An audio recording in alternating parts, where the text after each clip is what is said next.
Chapter 1 Wave Goodbye. The captain's scowl deepened on his unshaven face as he stared off the port bow. His sapphire eyes narrowed in apprehension as he ran his hands through his thick black hair. He futilely kneaded at the tension that had settled at the base of his neck. On the horizon, above choppy gray waters, were black clouds dense enough to block out the setting sun. Lightning struck the sea beneath the massive thunderheads with disturbing frequency.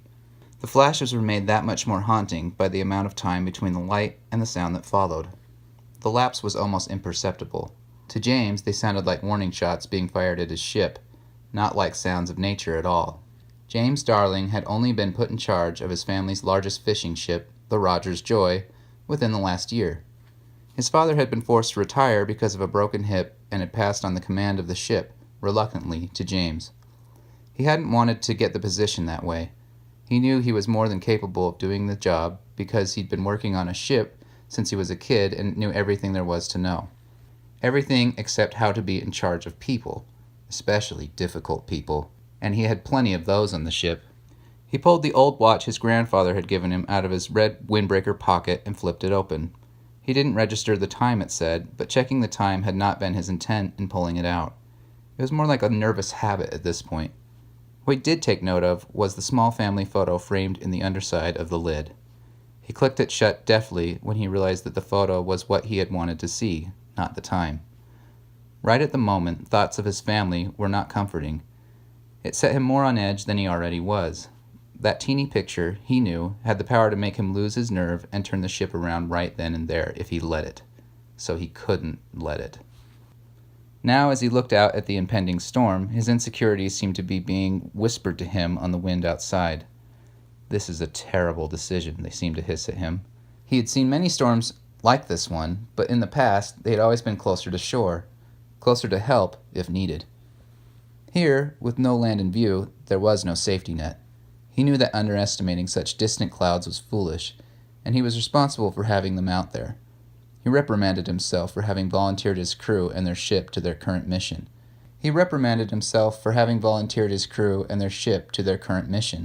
As if his father hadn't given him a hard time enough as it was. He had griped. "A storm is coming in, so if that kid wasn't dead already, he's as good as. Probably had some dumbass parents who weren't watching him. That's why he got lost in the first place. I don't feel bad for them one bit, and I don't want us wasting fuel and fishing time to volunteer for some pointless nonsense." James had only been able to satiate his father's insensitive apprehensions by explaining that they were awarding a tax break to those who volunteered and that it would be good publicity for the business. This managed to convince his father to let them go.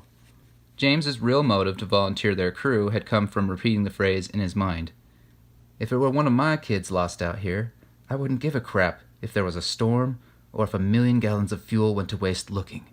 As his mind drifted back to the risks involved in coming face to face with this storm, he hadn't given enough importance to when speaking with his father.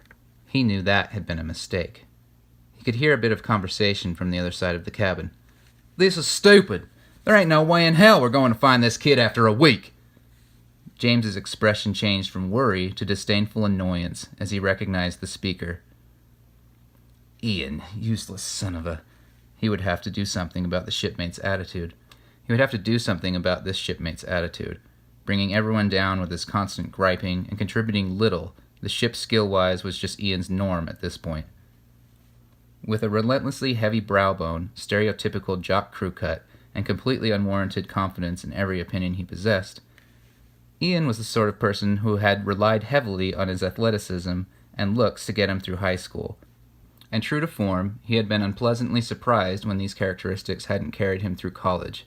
Eventually, he had dropped all attempts at charm and substituted arrogant, loudmouth claims instead. James swore under his breath again. He wouldn't be able to do much about Ian. He was the son of his father's oldest friend and a complete charity case from the beginning. Firing this particular crew member would be even more unpleasant than keeping him around. So Ian stayed. In response to his abrasive personality, everyone on the ship had adopted a tendency to avoid him or dismiss any of his comments with a sarcastic eye roll. James recognized the next voice as his ebony-skinned co-captain, Simon. Simon M. Evans had always been a character, sharp in every category but tact. Burly as he was, from a distance one might expect him to be intimidating. But with his gentle eyes and almost constant sarcastic grin, it was impossible to be afraid of the man.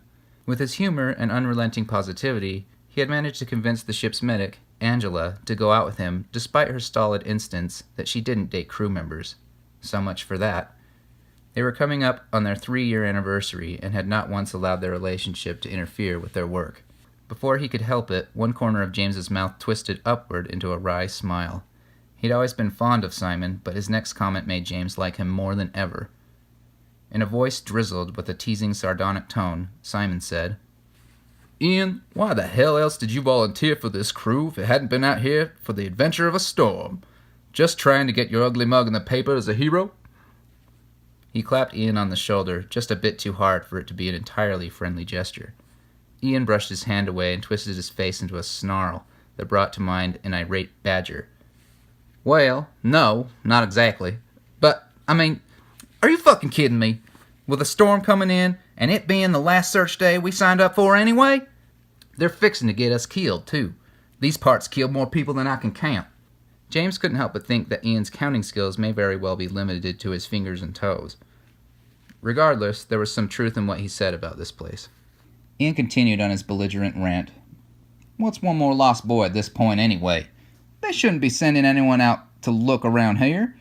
It ain't called the Devil's Triangle for nothing. It's bad juju." James fought to keep from flinching at the mention of the common nickname for this area. He didn't think of himself as a superstitious person, but no one could say the Bermuda Triangle wasn't a scary place, especially for sailors. In the past, he had often found himself thinking of the Triangle as a great cognizant evil entity. And as if it weren't content killing just those who were dumb enough to enter its waters, it concocted hurricanes to fling at their coast almost yearly. He could swear, if he didn't know better, that this great span of ocean had a sick and twisted mind of its own. He brought out his contemplation by the cabin door, slamming a wave of laughter from the others in the room. He gathered that Simon must have made some comical retort that had sent Ian out in a huff. He would have liked to know what Simon had said, but oh well, too late. Simon joined James at the control panel and was silent for a minute before speaking. When he did speak, the suppressed laughter behind his voice was obvious. "I'm sorry. I can't help giving him shit. I know you'll be the one who gets the complaint later since your pop's so fond of the SOB. But he begs for it with that attitude, you know? You don't need to tell me. I've wanted to deck him at least 5 times in the last week. We're all just tired and getting irritable. Even the most reliable people slipping up or get snippy. We only need to suck it up for one more day." The shudder that ran through the ship jarred everyone off balance, cutting the conversation short. The sporadic rocking of the ship had increased, and the waves were slamming against the ship with greater force than they had only minutes earlier. The temperature in the cabin had been reduced to a chilling degree, as the hissing draft seeped through the worn weather stripping on the door and windows. The windsock on the bow was dancing frantically and making loud crackling sounds in a menacing rhythm. "Jesus," Simon said, catching his balance again. "That moved in quick." James replied, "Yeah, they do that, don't they? But it still always catches me off guard, too. I wish ships had shocks." He laughed nervously and knew he'd be better off leaving the jokes to Simon. A few seats away, 2 crew members were hunched over a screen on an instrument and tapping the glass of a needled gauge. After loosing a string of 4-letter expletives, the one man said, "This thing's gotta be broken." "Has to be," the second agreed. "We're out way too far for the water to be that shallow. Maybe if we were only a mile or 2 offshore, but not here." James hadn't any time to worry about these comments before he was distracted by the next violent jolt of the ship. This time, the shudder sent someone's oversized plastic soda mug sliding off the dash to the floor. It bounced several times before coming to rest in one corner of the room. Fortunately, the lid had held fast. People caught themselves on anything and anyone and reached to regain their balance and avoid ending up like the mug. Now the edge of dark clouds were only a stone's throw away from the ship, and the wind had picked up to an icy gale. The tips of the pointed waves crowned over the railings, leaving drifts of foam on the deck in their wake. Below them, a low groaning came from the hull in cadence with the waves. Right as James was thinking their ship was too old to handle this level of storm, his ears were struck with a near-panic tone from one of his less experienced crew members behind him. The scrawny young man with healing acne scars and dirty blonde hair raised his not-yet calloused hand in the direction of the clouds. He stuttered through his cry. What the hell is that?"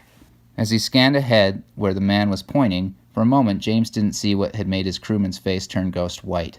He'd been paying attention to the massive thunderheads bearing down on them like great muscle-bound monsters, ready to swallow them whole at any moment. Then, as he looked at the ocean under the blackening sky, he knew before he had even formed the sentence that his order would do little good.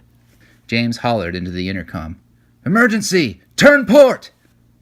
If it weren't for the crew's rigorous training, they might have hesitated, but they jumped into action at the orders almost before the shout had faded. The ship began to turn painfully slow against the current and opposing waves. Rain tapped on the glass of the cabin like an unwanted guest trying to gain entrance.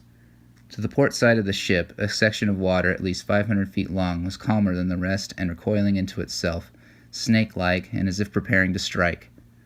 As a ridge began to form, James knew, even through the terror, what was about to happen. This had been heard of in the area. James had never seen one, but, from his time surfing when he was younger, he knew how to spot a wave forming from a distance, and he could tell when it was going to be a big one. His eyes got wide as he whispered in mortified awe, "A rogue tidal wave." The image flashed vividly in his mind of his worn ship being swallowed by water, drowning himself and his crew, all because of his hubris. Realizing what the captain saw in the water, Simon said with controlled dread, "It's going to hit us broadside. We won't be able to turn in time, not with the waves fighting us." With a moment's glance at the two men by the echo sounder, James replied, "We can. If we drop port anchor." "It would have to catch the bottom and work out for a turn," Simon said, his voice rising in urgency. "It won't work out here." "It will. Just do it," James ordered. Soundlessly, moving like a shark through the marine landscape, the ridge of an immense wave came closer to the ship. As it began to rise from the depths, it became a solid wall of water.